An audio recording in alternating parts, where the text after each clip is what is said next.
Well, good morning and welcome back to the program. Please join me in welcoming one of my very good friends. I always enjoy having Mr. Claret Connor from the NRPB, the National Recovery Program Bureau, in the studio. We always have a lot to talk about. Connor, good morning. Claret, good morning. There's always a lot to talk about. Always, Always, always, always. always, Good always. morning to you and your listeners. Thank you. I think you have them streaming as well, right? Yeah, so we're online at island92.com. All the streaming platforms have us. TuneIn has us. You can go to island92.com, click listen live, and we're broadcasting the video and the audio out to Facebook and YouTube Super, all at the same super, time. So super. This is a great time to be alive. there you go. Great There, time to be alive. And then I'm having some of the Island at 92 coffee. very good. I'm always looking forward to that Uh, one. you know me. I am useless without my caffeine in the morning, Clara. Yes, That's all I could say. And of course, a coffee and croissants courtesy of Le Sucre next door. So thank you guys. thank you, Thank Le Sucrier. you. It's delicious. The cause of my middle. I love it, but Well, everything needs a balance, right? It needs to yes, you need to find a center, right? Just make sure that it's maintained. I keep Keeps telling you my solid. I keep telling myself that. You have to find excuses. Oh, listen, I know we have a few things we want to talk about. I know we want to talk about mental health and some of the consultations that are planned, Indeed. and consultations on the upcoming landfill project. Mm-hmm. Different top. I'll throw you a curve if I could, real Hey, quick. listen. Because Sister Marie Lawrence School, near and dear to my heart. Their beloved past principal Henry Brookson just passed, Yes. and I know that. Condolences to the Uh, family. uh, yeah, I mean, I met Henry after he was when he was more involved with the kids in tennis, and I knew him from the gym. Oh yeah, That's yeah. how we became friends a million years ago, and yeah, it's This just sad. huge, towering man, Yeah, but on just a every level.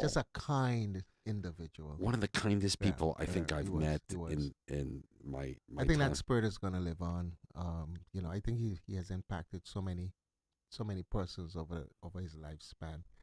That's something that stays with generations. Well, when you talk about educators, when you think about you have a class of 30 kids or 20 kids every 25 kids every year, and Hmm. you do that for 30, 40 Oh, years, imagine. the exponentiality of it is huge. Imagine, and again, you multiply that over And then be a the principal on top of it, and you've got a whole school, right? That exactly. So it's covering everyone yeah, all the time, having to, dealing with some of this difficult issues, some of the pleasant issues, some of the unfortunate issues, but just dealing with all these humans, yeah. for such a long time. It is something He to be admired. when I think of the word gentleman, He is. that that was Henry, hands down, Yeah, yeah, a yeah. gentleman, a And he was very scholar. passionate about everything that he engaged himself in. He always wanted to convince you,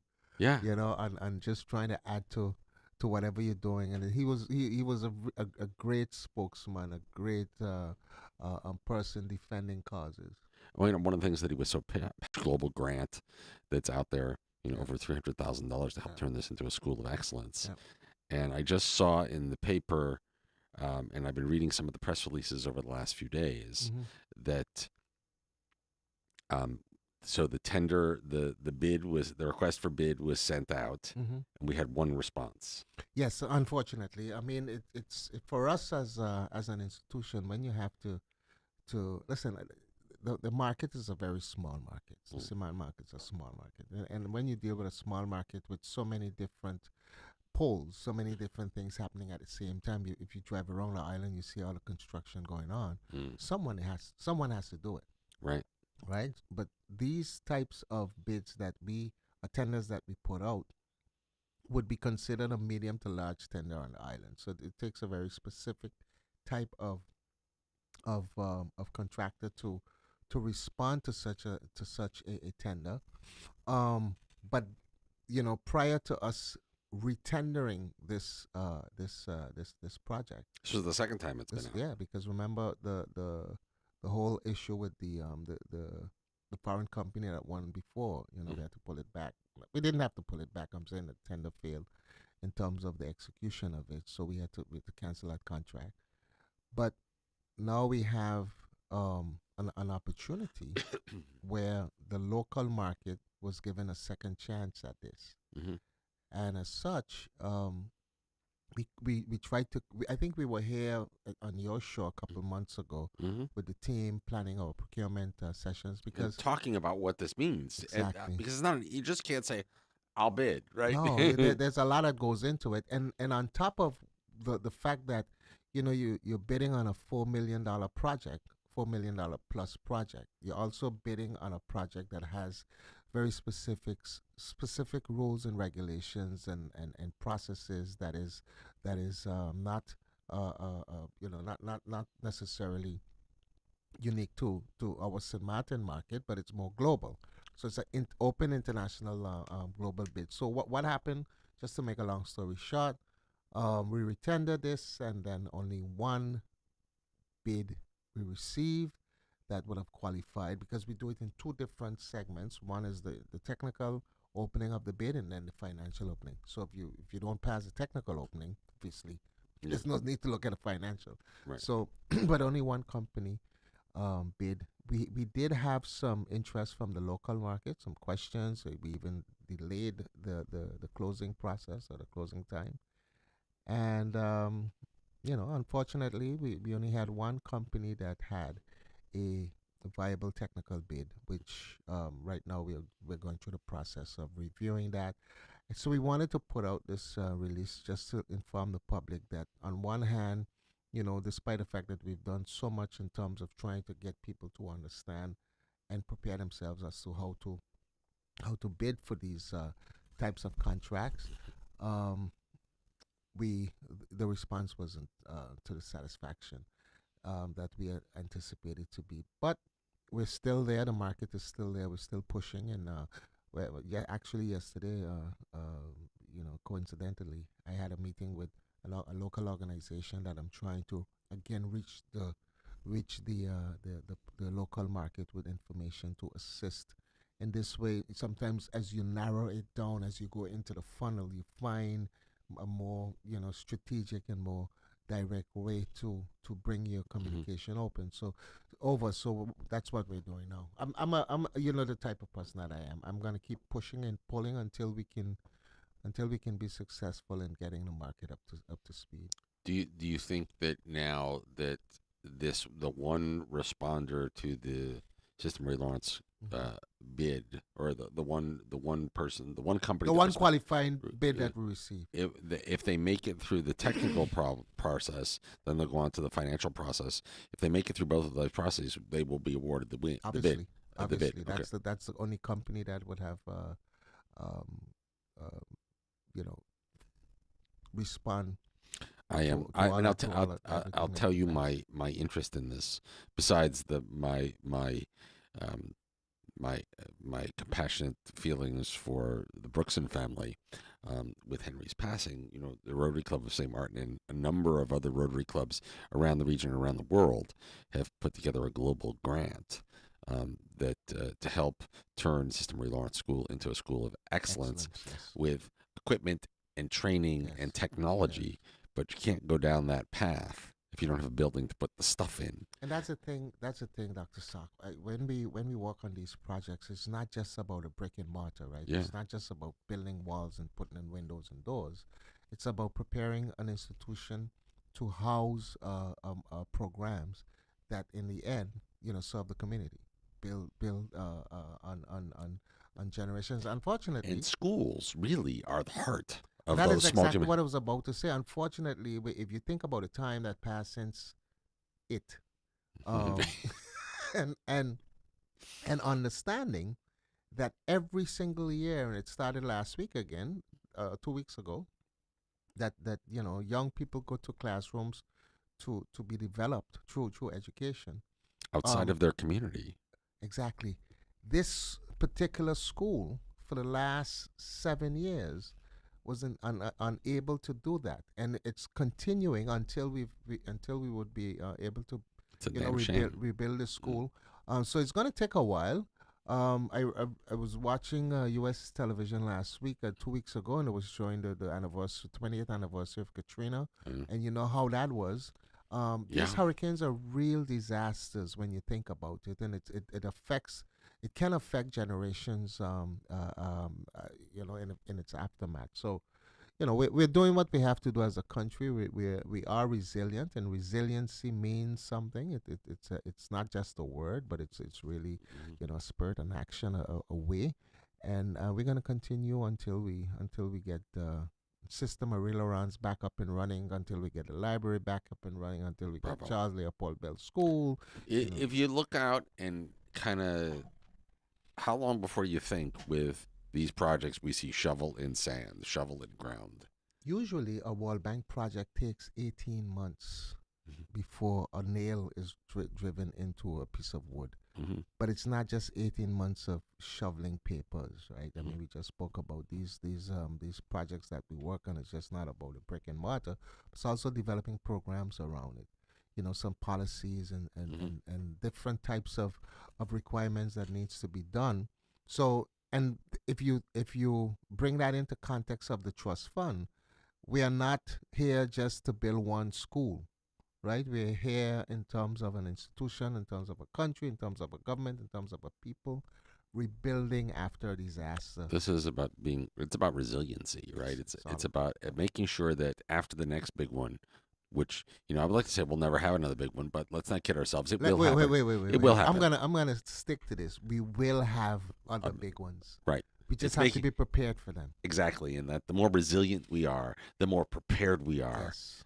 You know that we Yeah, don't you have to gotta go. continue building on top of what on the foundations that we built. So let's Well, hope. I want to switch gears with you. I want to talk mental health, and I want to talk about the landfill. I know there's all kinds of stuff going on, and we want to get the public involved. Sure. Mental health is a huge issue, not only locally but around the world. Around the world. It's different than when you and I were growing up because you know what they tell you: suck it up, Yeah, right? yeah, yeah. Or Come on. walk it off, right? Come on. Go with your friends. Right, Yeah. yeah. And it's a different world today. It is. Right, wrong, or indifferent, it is a different world. I want to talk about that. I want to talk about the landfill. We'll do all of that right after these messages. Here's the Amstel Bright Entertainment Calendar. Here's everything that's happening tonight. Claret Connor is back right after these messages. Live and direct. And we got a lot to talk about.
Well, more with Claret Connor in just a bit of the NRPB.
Well, good morning and welcome back to the program 837 as we work our way through the morning together.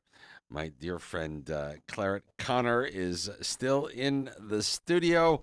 Welcome back, sir, and thank you again for joining us this morning. A few things I wanted to talk about. You know, one of the hot buttons that we have been talking about for a very long time. I know we talked about this in Rotary for a long time, as well as around the world. Mental health has just become a huge topic Mm-hmm. um, globally, and I know that we're in the process of trying to build a new mental health care center in the St. John part of the island. Mm-hmm. Tell me a little bit. What why, when, how, why is this so Well, important? what we're planning right now, in this particular project is a public consultation. Hmm. My job as a director, they go out and say, tell people to come. Huh. And I just go and Well, you remind. heard it. When? Well, we'll send everybody. Exactly. So on Thursday, um, 4th of September, from 6 p.m. until 8, There'll be a public consultation at the White and Yellow Cross facilities in St. John's, Hmm. and the program will include presentations of the design, the new care center. There'll be a panel discussion, and the public will also have opportunity to ask questions. Now, again, when we're doing these projects, You said this was September September 4th. This is this Thursday. Thursday. Yeah, this Thursday, What time? 6 to 8 p.m. Okay. at the White and Yellow Cross Okay. facility in St. John's. And again, the thing is to you have to engage with the public on these types of interventions, on these types of activities, because the public are the ones that is going to inform you of, we're talking about Well, what they mental health. really need, right? What they Exactly. what What they the need. issue it actually is, Right. right? The experts are going to listen. They're going to do all of the expertise and give their insights to it in terms of how the approach is. But the important aspect to my job today, being here on your radio Hmm. station, is to encourage the public to come out and to be part of this event. I always look at it like this, right? If there's an opportunity to give your opinion and you don't, and then you don't like what happens at the end, you have no one to It's blame consent. but yourself. Silence is consent. Yeah, They always say exactly. this. So, but what I can safely say is that the feedback will be documented. Mm. The design team will also summarize and what the public's involvement, the public's need, and the construction for the mental health facility is set to begin next summer. Mhm. So basically, it will take a year to complete. So we're looking at 2027 for the project to be completed, but consultations begin now. I mean, we've already started with the Mental Health Foundation and with government and all the different departments. But this is now getting us closer to the what that facility will actually deliver. Mhm. What makes it different than what we have now? Oh, have you seen what we have now? I'm trying not to. No, but I don't chuckle, facetiously. I think both of us didn't mean to laugh about Yeah, it, right? Because it's a very depressing environment that not only that people have to go to, but people have to work in. yeah. And this is a brand new facility that will be constructed. It will be the Where design, where in St. John and Ludwig? right at the entrance of St. John's, you see that property as you turn in. Yeah, yeah, yeah. That on the On the left, left. right? That That entire property that's belongs a to that's a state of the art. It's yeah. gonna be beautiful. So the public is gonna be able to come out and see what is envisioned for this project. They'll get information. They'll be able to ask questions. Their comments will be taken into consideration, and it will help us in terms of executing this project. So one of the words that we've used, since it was the word resilience, Hmm. right? And we often think of resilience, we think of, resilience being of structures and infrastructure and all the things that we need. Hmm. This is a great example of trying to make our people more Hmm. resilient and stronger, Exactly. and to help people deal with issues that they may have, and to do it in a way where you don't feel embarrassed. Listen, I see the same, guys on the road all the time that you can tell need some help, right? And we just don't have the facilities or it's not the wherewithal or the desire to help, but we don't really have and we have the expertise, right? It's about being able to see. The thing is, the government has its policies, Mhm, right, and the government also has its support systems. mhm, But the institution that the country requires to that execute executes. Yeah, these things needs to be there, yeah. and then all of these persons that have the various expertise in dealing with mental health or mental issues, will be there available for the community of St. Martin's. And I think it's a great thing. Listen, 2 years ago, 3 years ago, if you drive over Colby Hill, you'll Mm-hmm. see the signs that we did with Mm-hmm. Rotary, Mm-hmm. by the four-way test Mm-hmm. signs. It was a joint project of all the Rotary clubs. So if you need help, Here, Yeah, it's okay. Here's yeah, the number to call. yeah. And I was shocked at that, what the little difference, telling people that here's where you could call, that we saw like the call volume just, And we exponentially have to increase. take it out of the realm of taboo. You have Right. to make this common and normal because, sane people have mental challenges. You have challenges, as you walk through life. I mean, this is not a free walk in the park. Listen, it's okay. We all have times in our life where we need to talk to somebody, Exactly. and that's okay. Exactly. That's And okay. especially if you could talk to someone that is actually um, studied for this, how to respond, That etc. has the Yeah. expertise for sure. So we think that we'll break ground this summer coming, a year, almost a little less Well, than a year. in the next 6 7 months, Uh, right? and then how long we think before it's done? It's gonna be done in 2027. Okay. So the construction normally construction would take about 9 to 12 months. Got it. Yeah, and Got it. this is a very nice facility. I mean, it's all of the different care that is provided at these facilities. Crisis care, house visits, ambulant care, child and adult psychiatric care, and all that type of stuff is all built in to And, this. and thought of how big will the facility be? How many? I mean, I'm not. I think it's when looking at the artist a rendition. I think I saw 2 or 3 buildings, but it's a whole complex. There's an entire complex that will house various floors. So, but you have to be there. The individuals who are involved or responsible for the design and the execution will be there to answer all questions. and it's of course this Thursday, September 4th, 6 to 8 p.m. at the White and Yellow Cross in Mhm. St. John. Mhm. Easy peasy to find. Mhm. And listen, I love to go to the White and Yellow Cross. And it's where I learned to play dominoes, by the way. Oh yeah. Want to talk about competitive? Oh my God. Oh, with our let me do this. We'll take a quick break. More with Claret Connor. We're going to switch gears. We're going to talk about the landfill, Yep. Mount Dump, as I call Mount up. Yeah. it. We'll do all that in just a minute. Please stick around. More fresh air in the morning is on the way.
Well, good morning and welcome back to the program. 8:49. My very dear friend Claret Connor, the director of the National Recovery Program Bureau, the NRPB, is in the studio. Good morning, sir. Welcome back, and thank you for joining us this morning.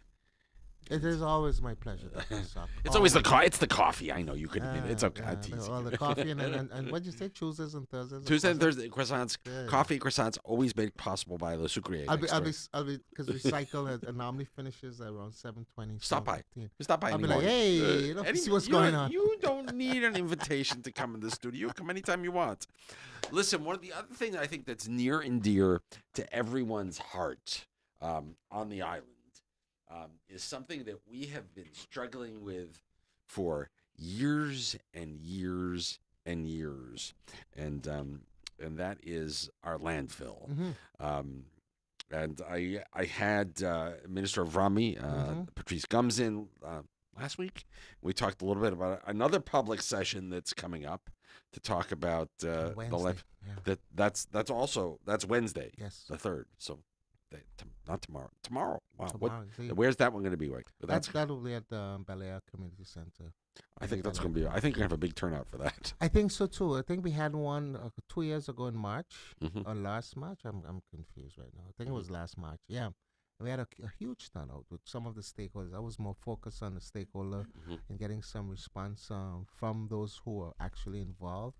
But if I tell you, Sock, that that we're going to close the dump in, let's say, 5 years, what would be your response to that? I think you're nuts.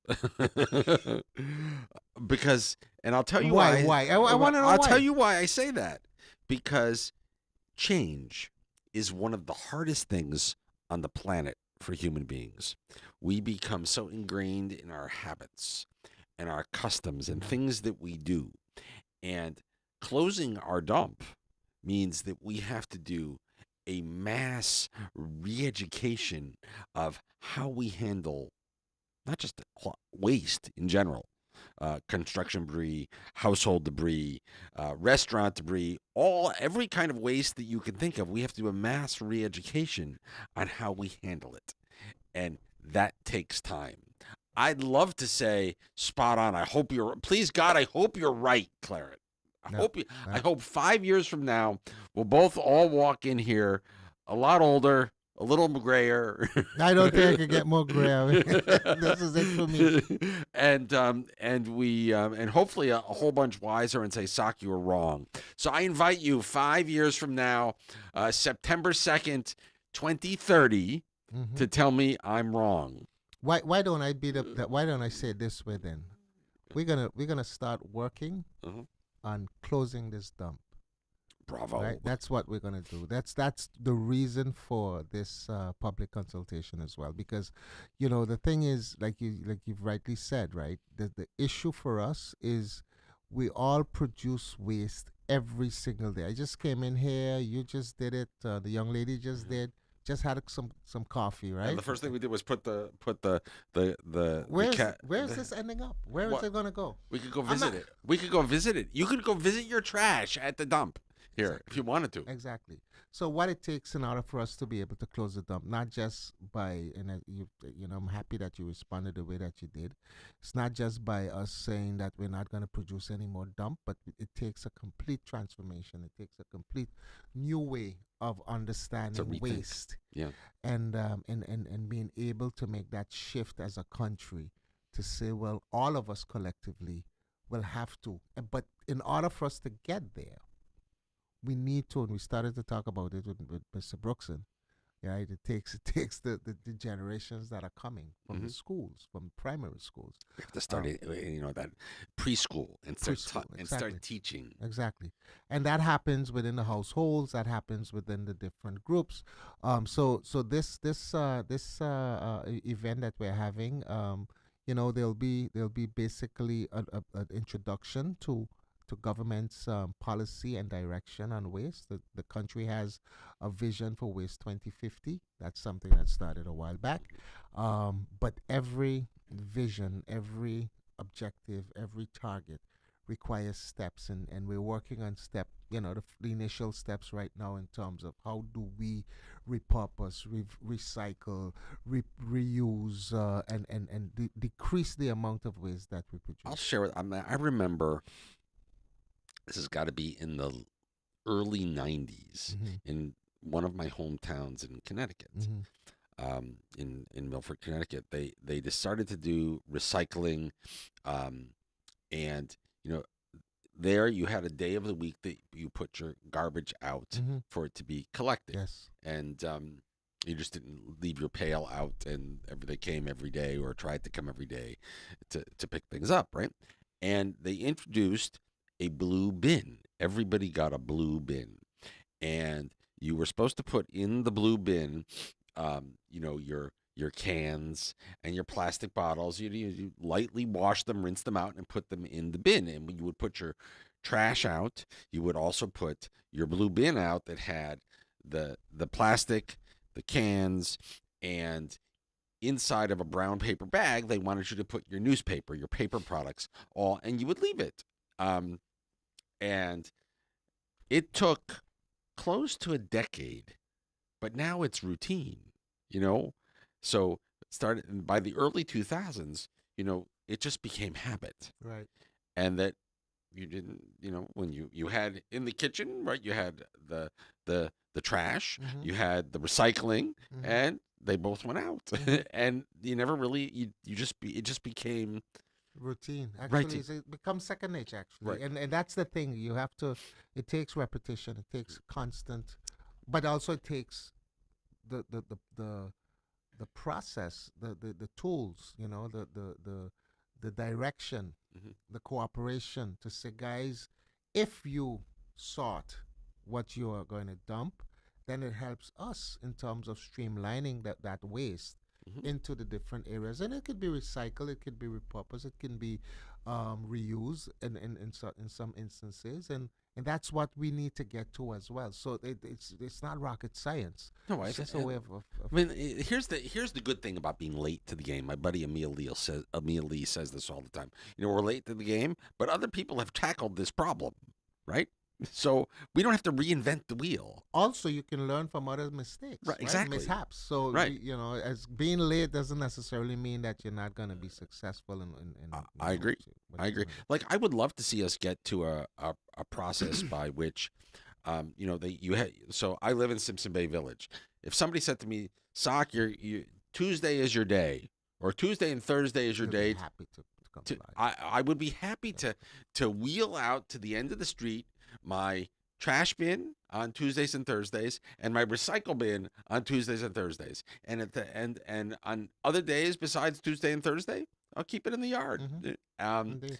it would make, I think, everybody, if you tell people what the rules are, They'll follow will follow. It's 90%. it's education, right? Yeah.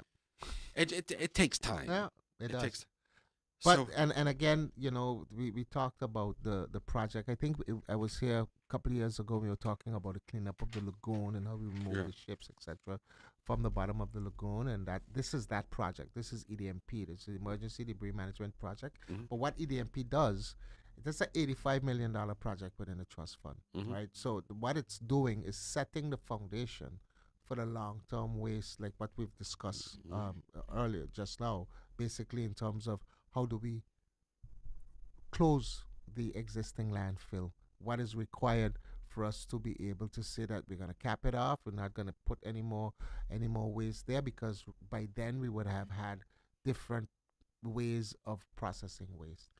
Can I ask a historical question? Hmm. I mean, you grew up. This is home, right? This is it. You This grew is up it. here. I Born mean, and raised. so I came in 1981 as a teenager with very big hair. If you really want to laugh, there you go. Top picture, the little black and white over I the remember that guy. and and how was the dump, the landfill? Was it? It's really not a landfill. It's a No, it's a dump. dump. It's a dump. It's a Was dump. it always there? How did it end up That's in a the good middle of? question. How did it end up in the middle of town? Actually, the we used to dispose of garbage at Back Bay in in Point Blanche Uh-huh. back in the 60s and early 70s. I think that the dump started when we started to take out the to strip Fort William Hmm. and to help build the pond fill, Got it. and they started to put that debris there, and all of a sudden it became a place where Easy. we were burning Yeah. garbage Mhm. every single day, and it just turned into a mountain now. It's talk about 50 really, years later. talk about wild. I came across some old pictures the other day on social media. I don't remember where they were, but it was showing town. And before we had Pondville, when it was basically what Front Street, Back Street, and maybe Cannegater Street, right? Yeah. But then you had the salt pond. Mm-hmm. There was almost like a beach on the Mm-hmm. inside of the Yeah, salt pond, exactly. As and kids, as children, we used to walk up to Great Bay, Fort William, uh at the end of Great Bay, Fort William, and it would be a school excursion. right, So you'd go up there, takes you 2 hours out of class. Everyone is happy because then you're not in class. yeah, But when you get up to the top of Great Bay, up where there was an antenna, you would literally see the pond in basically the pan, the different areas that was carved out in the pond, where depending on the direction that you're looking at it from, and the image from the sun, or the reflection from the sun, you would literally see purples and blues and greens and aqua and teal and all different colors from the basin of the pond, because that was all salt. how deep is that pond? Is that I have no idea. I I always have no wondered. idea. I always wondered. It's I remember as kids we would walk in it, but it would just burn the hell out of your feet because it's just pure salt. Yeah. It was used to be salt, like a thick layer of salt on it. Wow. So I was born and raised in Phillipsburg, so that's the thing that I know. Is your old house still here? It is still there. Do you go by and Of course, it was there this? last weekend. My dad built it on Front Street. Oh So it's, wow. And does it still family? yeah, of course. Oh, Of that's course, of so course. cool. Yeah, yeah. My nieces and nephews live there. Oh, Now we turn it into apartments, but now we that's so cool. yeah, That's it so is, cool. it is. That's so cool. So we want everybody to come down and learn about how we're going to transform, how we're going to And this turn. is not also about learning. It's more about the information that we're going to provide and the input and then the response that we can get. Exactly. So really it's engaging. It's a dialogue. It is. It is. It's a dialogue, and it of course is this Wednesday. Tomorrow evening, Wow. Tomorrow. What time? 6 p.m. 6 p.m. 6 to 8. Yeah. Bel Same Air, as on Thursday. Bel Air Community Center. So two important evenings. Two important evenings. Mr. Connor, I can't thank you enough. Dr. Sock, it's always my pleasure. The door is always open, especially on Tuesdays and Thursdays for coffee and There you croissants, go. courtesy of Le Sucre. That's what we're gonna work on. Oh, take one to go with you. That's it. If you take one to go, it'll be less when it ends up here. That's 50% of what you have, right? Oh, Claret, always a pleasure, brother. Thank you, my friend. Thank you. And we'll talk soon. Our good buddy Claret Connor, director of the NRPB, the National Recovery Program Bureau. Always, always, always a pleasure. Let's do this. We're going to take a quick commercial break. We'll come right back. Marine and tropical weather update is always on the way, brought to you by K Beach Club and Restaurant. And we have a lot to talk about. Stay with us. We'll be right back.